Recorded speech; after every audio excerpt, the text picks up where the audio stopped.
বাংলাদেশ সেতু কর্তৃপক্ষ থেকে নতুন একটি নিয়োগ বিজ্ঞপ্তি প্রকাশিত হয়েছে, যেখানে 11টি ক্যাটাগরিতে 17 জনকে নিয়োগ প্রদান করবে এবং এই পদগুলোর ক্ষেত্রে বাংলাদেশের সকল জেলা থেকে অষ্টম শ্রেণী থেকে শুরু করে স্নাতক পাশে উত্তীর্ণ প্রার্থীরা নারী এবং পুরুষ উভয়ই আবেদন করতে পারবেন। এছাড়াও আজকের এই ভিডিওতে আপনারা এই পদগুলোর বিস্তারিত জানতে পারবেন, যেমন কোন পদে কতজনকে নিয়োগ প্রদান করবে, কিরকম গ্রেডে বেতন স্কেল প্রদান করবে, শিক্ষাগত যোগ্যতা ও অভিজ্ঞতা কিরকম লাগবে আবেদন করার ক্ষেত্রে, এবং কত তারিখ থেকে কত তারিখ সময়ের মধ্যে আবেদন করতে পারবেন, আবেদনকারী বয়সসীমা কি রকম, আবেদন করার পর কোন পদের ক্ষেত্রে কত টাকা প্রদান করতে হবে, পরীক্ষার ফি বাবদ, এছাড়াও মৌখিক পরীক্ষার সময় আপনার যে সকল কাগজপত্র প্রয়োজন হবে, এখানে সবগুলো বিস্তারিত আলোচনা করব। আজকের সার্কুলার প্রথমের যে পদ সেটি হচ্ছে প্রোটোকল কাম পাবলিক রিলেশনস অফিসার। এই পদে একজনকে নিয়োগ প্রদান করবে। শিক্ষাগত যোগ্যতা হচ্ছে স্নাতকোত্তর বা সমমানের পরীক্ষায় উত্তীর্ণ। এস্টিমেটর বা সাব অ্যাসিস্ট্যান্ট ইঞ্জিনিয়ার পদে একজনকে নিয়োগ প্রদান করবে। অটোমোবাইলস এ কমপক্ষে 4 বছর মেয়াদী ডিপ্লোমা থাকতে হবে। উপসহকারী প্রকৌশলী ইলেকট্রিক্যাল বিভাগে এই পদে একজনকে নিয়োগ প্রদান করবে। ইলেকট্রিক্যাল ইঞ্জিনিয়ারিং এ কমপক্ষে 4 বছর মেয়াদী ডিপ্লোমা থাকতে হবে। কম্পিউটার অপারেটর পদে একজনকে নিয়োগ প্রদান করবে, স্নাতক বা সমমানের পরীক্ষায় উত্তীর্ণ। এছাড়াও কম্পিউটার টাইপিং এ বাংলায় 25 এবং ইংরেজিতে 30 শব্দের গতি সহ সংশ্লিষ্ট বিষয়ে স্ট্যান্ডার্ড অ্যাপটিটিউড টেস্টে উত্তীর্ণ হতে হবে। কানুনগো পদে একজনকে নিয়োগ প্রদান করবে। স্বীকৃত বোর্ড হতে কমপক্ষে 4 বছর মেয়াদী সার্ভে জরিপ ডিপ্লোমা থাকতে হবে। কেশিয়ার পদে 2 জনকে নিয়োগ প্রদান করবে। বাণিজ্য বিভাগ থেকে স্নাতক বা সমমানের ডিগ্রি, এছাড়াও হিসাব বা অডিট অথবা অনুরূপ ক্ষেত্রে 2 বছরের চাকরির অভিজ্ঞতা থাকতে হবে। ডাটা এন্ট্রি অপারেটর পদে 2 জনকে নিয়োগ প্রদান করবে। উচ্চ মাধ্যমিক সার্টিফিকেট বা সমমানের পরীক্ষায় উত্তীর্ণ সহ কম্পিউটার টাইপিং এ প্রতি মিনিটে বাংলা 20 এবং ইংরেজিতে 20 শব্দের গতি সহ সংশ্লিষ্ট বিষয়ে স্ট্যান্ডার্ড অ্যাপটিটিউড টেস্টে উত্তীর্ণ হতে হবে। অফিস সহকারী কাম কম্পিউটার মুদ্রাক্ষরিক পদে একজনকে নিয়োগ প্রদান করবে। উচ্চ মাধ্যমিক সার্টিফিকেট বা সমমানের পরীক্ষায় উত্তীর্ণ সহ কম্পিউটার ব্যবহারের দক্ষতা এবং কম্পিউটার মুদ্রাক্ষরিক শব্দের গতি প্রতি মিনিটে বাংলায় 20 এবং ইংরেজিতে 20 শব্দের গতি থাকতে হবে। সার্ভেয়ার পদে একজনকে নিয়োগ প্রদান করবে। স্বীকৃত ইনস্টিটিউট হতে সার্ভে কাজে ডিপ্লোমা থাকতে হবে। ক্যাশ পিয়ন পদে একজনকে নিয়োগ প্রদান করবে। বাণিজ্য বিভাগ থেকে এইচএসসি বা সমমানের পরীক্ষায় উত্তীর্ণ।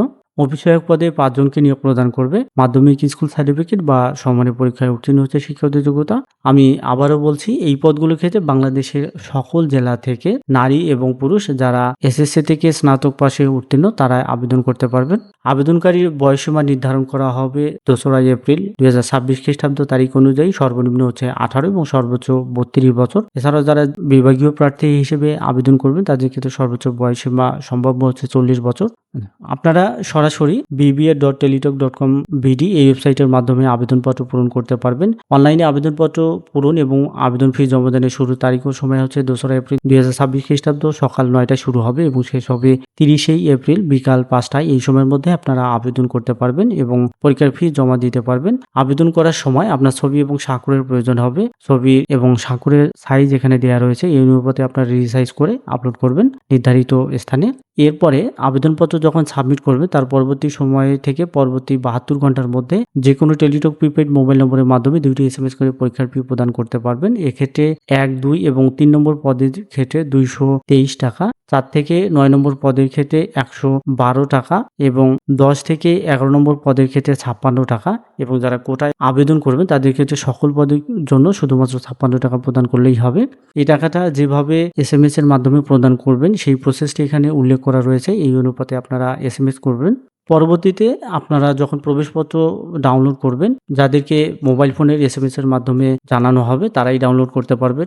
এই ওয়েবসাইট থেকে আপনারা প্রবেশপত্র ডাউনলোড করতে পারবেন এবং কোনো ক্রমে যদি আপনার ইউজার আইডি এবং পাসওয়ার্ড হারিয়ে যায় সেক্ষেত্রে এই প্রসেসে আপনারা সেটি পুনরুদ্ধার করতে পারবেন। আজকের এই বিজ্ঞপ্তিটি আপনারা এই ওয়েবসাইটগুলোতে পেয়ে যাবেন। এছাড়াও এই ভিডিও ডিসক্রিপশনে সার্কুলার ডাউনলোড লিঙ্ক এবং আবেদনের লিঙ্ক দুটোই দেওয়া থাকবে। প্রয়োজন মতো আপনারা সার্কুলার ডাউনলোড অথবা আবেদন করতে পারবেন।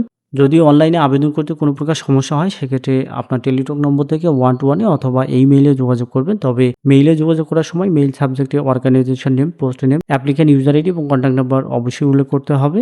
এখানে সর্বশেষ যে প্রার্থীর যোগ্যতা যাচাই সম্পর্কে বলা হয়েছে, অর্থাৎ মৌখিক পরীক্ষার সময় আপনার যে সকল কাগজপত্রের মূল কপি এবং 1 সেট সত্যায়িত ফটোকপি জমা দিতে হবে সেগুলো এখানে উল্লেখ করা রয়েছে। যেমন সকল শিক্ষাগত যোগ্যতা সনদপত্র, অনাপত্তি বা ছাড়পত্র বা অভিজ্ঞতা সনদপত্র, জাতীয় পরিচয়পত্র বা জন্ম সনদ ইউনিয়ন পরিষদ থেকে, নাগরিকত্ব সনদ, প্রথম শ্রেণী গেজেটেড কর্মকর্তা কর্তৃক চারিত্রিক সনদপত্র এবং কোটার সনদপত্র বা প্রমাণপত্রের কপি, সম্প্রতি তোলা 4 কপি পাসপোর্ট সাইজের রঙিন ছবি, প্রবেশপত্র এবং অনলাইনে পূরণকৃত আবেদনপত্রের কপি, তো এই সকল কাগজপত্র মৌখিক পরীক্ষার সময় আপনাকে মূল কপি এবং ১ কপি সত্যায়িত ফটোকপি যেটি করবেন সেটি আপনাকে জমা দিতে হবে এবং মূল কপিগুলো প্রদর্শন করতে হবে।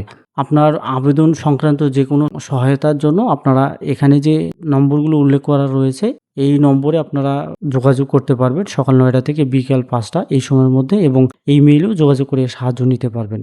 আরও অনেক শর্তাবলী এখানে উল্লেখ করা রয়েছে, যেগুলো আপনারা আবেদন করার পূর্বে অবশ্যই ভালোভাবে দেখে তারপরে আবেদন করবেন। সেটি সবথেকে ভালো হবে। সো দেখা হচ্ছে আবারও নতুন কোনো নিয়োগ বিজ্ঞপ্তির ভিডিওতে। সেই পর্যন্ত ভালো থাকবেন, সুস্থ থাকবেন। আল্লাহ হাফেজ।